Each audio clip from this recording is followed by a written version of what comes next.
giving your CFA exam and are struggling to study ethics because it's just so boring to read, rather you want someone to just explain you those 7 standards in simple layman language, ऐसा कि आप कभी नहीं भूलो, then you're watching the correct video. Keep watching. I've written down my example so that I don't forget. So if I look down, guys, understand that I'm just taking a reference from what I've written. Okay, starting with the first standard, professionalism. Under that we have 4 substandards, that is knowledge of the law, misconduct, misrepresentation, and independence and objectivity. First things first, do you need to know every standard number, that is 1A, 1B? No, nobody asks you standard numbers. I have never seen a question so far, so I don't think you need to know that. Just understand what each standard and substandard is trying to tell you. So first standard, professionalism. Moving on to the first standard of it, that is knowledge of the law. Members must comply with all, this is what the text says, of course I've written it in my words. Members must comply with all applicable laws, governing bodies, rules and regulations, including, very very important line, including the CFA Institute Code of Ethics and Standards of Professional Conduct.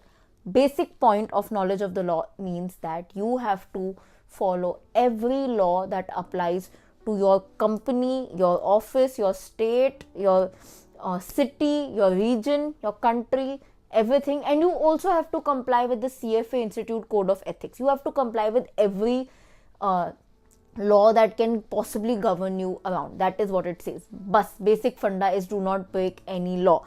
Now let's explain this standard with the help of one example. Okay, your HR policy, take this as a very basic, like I'm giving human day-to-day examples. Okay, your HR policy says, assume that you're an office going person, so your HR policy says that the reporting time in your office is 9:30 a.m. That's what the policy says.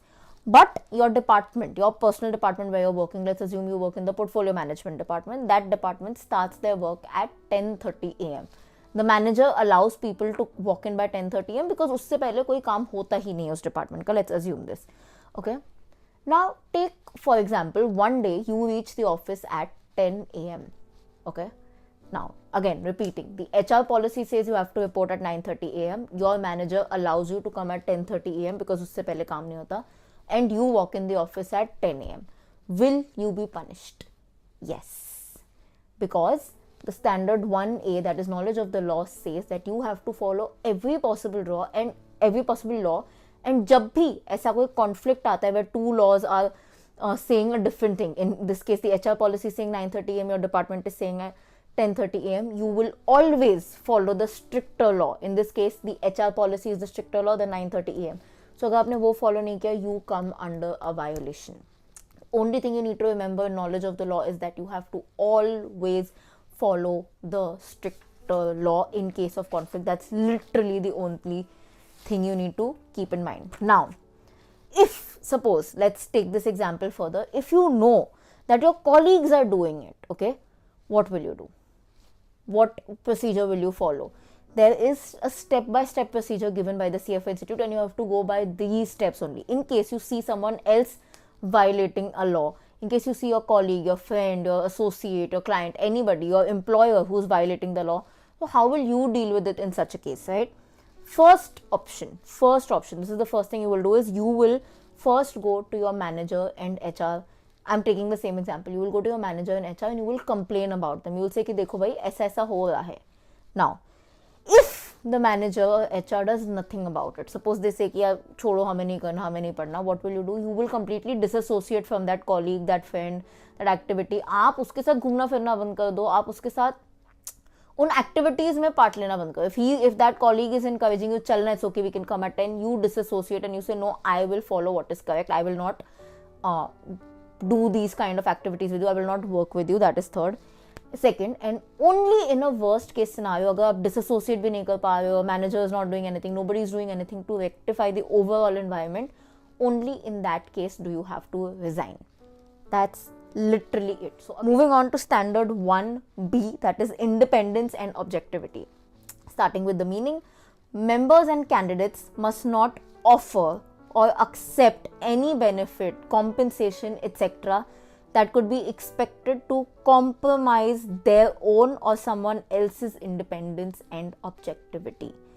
Basically, literally what this standard independence and objectivity is saying, that अपनी सोच सही रखना, किसी की बातों में मत आना. Don't get influenced by people. That's all this standard is trying to say.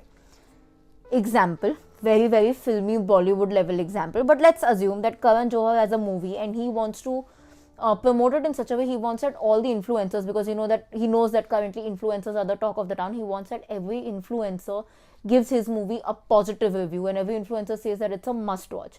तो वो क्या करेगा ना?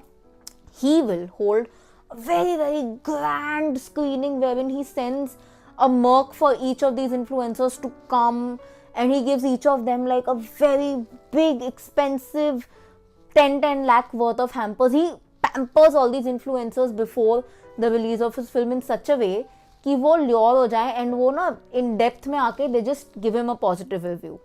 That would be a violation if the influencers particularly give his film a positive review because they took all that. That is a violation. If they take all those gifts, that is a violation. You don't have to take only itna expensive gifts, itna expensive pampering if you know that that is being done to influence your decision. Okay, now keep in mind, take the same scenario. If he invites these same influencers for a regular normal screening wherein he keeps just a basic lunch, जो सब रखते ही हैं, basic lunch or dinner, that's okay. Basic rates, basic fees if you're giving to somebody, or you're giving a basic gift to your client, that's absolutely fair. That is allowed. What the standard highlights is, don't take something so unreasonable that it can affect your thoughts, it can affect your independence, it can affect your objectivity. It makes you think otherwise to give a decision on what you thought was right. Bas. Now, how will you know what is reasonable and what is not? Keep an eye in the exam. They most cases they mention it, that this is an unreasonable gift that they offered.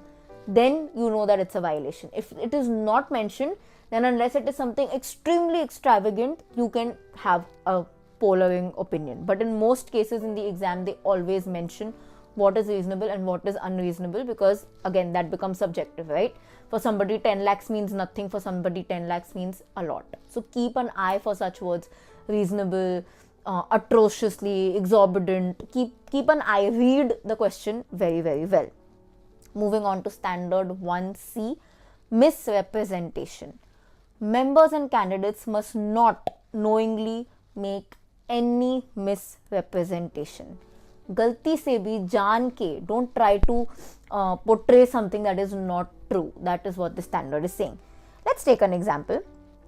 If your friend, if this is again layman language example, let's assume if your friend says, oh, I got on a dating app and I'm actually talking to this girl or this guy.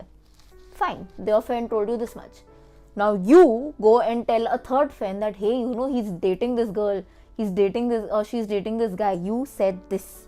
Is that a violation? Absolutely. You misrepresented what was said to you. You are differing between an opinion and a fact. What did that guy tell you? I am talking to this girl. That's it. He did not tell you he's dating that girl or they are in a relationship. Why are you taking in information without any research, passing on messages to people based on your opinion? You feel that if they are talking, they are dating. ऐसा नहीं है. Always learn to differentiate between opinions and facts. If you have an opinion, specify, this is my opinion, then that's not a violation. But if you say, this is this, then that is a violation. Without being 110% sure, you cannot give false claims. What can